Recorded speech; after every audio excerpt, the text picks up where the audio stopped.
भंडारा जिल्हा तांदूळ म्हणून प्रसिद्ध मानला जातो, तर शेतकरी उन्हाळी व पावसाळा अशा दोन्ही ऋतूमध्ये शेतामध्ये धान पीक लागवड करत असतो।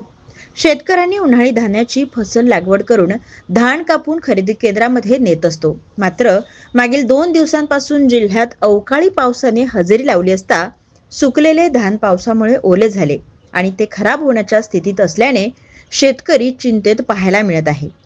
तर हे ओले धान रोडवरच वाळवीत असल्याने हे ओले धान खरेदी विक्री केंद्र घेणार की काय असा प्रश्न शेतकऱ्यांसमोर पडलेला आहे। शेतकरी बाळकृष्ण बाबूराव मेश्राम, आलेसूर, गट नंबर 100।